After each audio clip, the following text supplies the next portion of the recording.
ముందుగా ఇలాంటి లంచ్ బాక్సులు వాడే వాళ్ళందరూ వీటిని తీసుకెళ్లి డస్ట్బిన్లో పడేయండి. ఎందుకంటే వీటి వల్ల చాలా నష్టాలు ఉన్నాయి. మనం జనరల్గా వీటిని చూసి కలర్ఫుల్గా ఉన్నాయి, ఇందులో అన్నం పెడితే వేడిగా ఉంటుంది అని తీసుకుంటాం. దీనివల్ల అదొక్కటే లాభం. కానీ వీటిని ఎక్కువ రోజులు వాడితే మూతలో ఉండే రబ్బరు మనం క్లీన్ చేస్తుంటే పాడైపోద్ది. అక్కడి నుంచి మనకి ప్రాబ్లం స్టార్ట్ అయిపోద్ది. ప్రాబ్లం ఏంటంటే ఆ మూతలో అప్పటి నుంచి హోల్స్ ద్వారా నీళ్లు పోవడం స్టార్ట్ అవుతాయి. ఆ తర్వాత అన్నం మెతుకులు పోవడం కూడా స్టార్ట్ అయిపోద్ది. ఇప్పుడు మీకు ఆ రంధ్రాన్ని చూపిస్తాను చూడండి. ఇదిగో ఈ రంధ్రం ద్వారా అన్నం మెతుకులు నీళ్లు నిల్వ ఉండడం స్టార్ట్ అవుతాయి. అవి పోయినాక బ్యాక్టీరియా ఫామ్ అవ్వడం తయారైద్ది. అక్కడి నుంచి నష్టాలు స్టార్ట్ అయిపోతాయి. ఆ నష్టాలు ఏంటంటే చిన్నగా డైజెషన్ ప్రాబ్లమ్స్ వస్తాయి. కానీ డైజెషన్ ప్రాబ్లం మనం ఈ లంచ్ బాక్స్ వల్ల వస్తుందని కనిపెట్టలేము.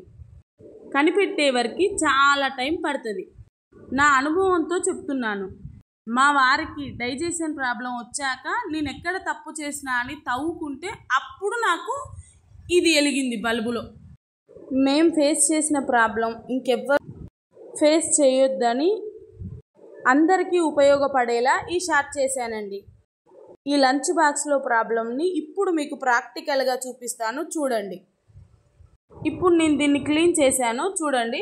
ఇగో మనం వాటర్ పోయినాయని మనమే అనుకుంటాం, కానీ చూడండి అట్లా కొడుతుంటుంటే ట్యాప్ చేస్తుంటే ఎట్లా వాటర్ వస్తున్నాయో. ఇలాగే సేమ్ అన్నం మెతుకులు వాటర్ కూడా అలాగే ఉంటాయి.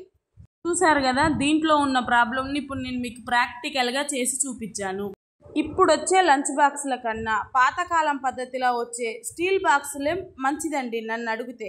ఎందుకంటే అందులో వాటర్ ఇరకదు, దానివల్ల బ్యాక్టీరియా అలాంటి ఏవి ఫామ్ కాదు. అందుకే అట్టుంది మన పెద్దలు ఆ రోజుల నుంచే స్టీల్ బాక్సులు పెట్టడం స్టార్ట్ చేసిర్రు.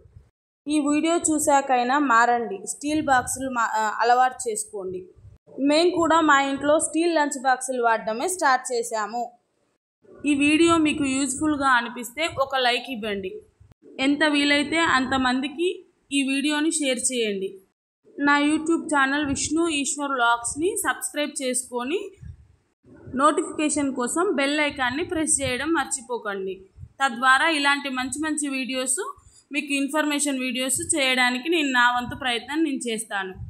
Okay bye friends. Steel lunch బాక్సులు వాడడం మర్చిపోకండి. ఇక నుంచి అందరూ బాగుండాలి, అందులో మనం ఉండాలి అని కోరుకోండి ఎంత వీలైతే అంత.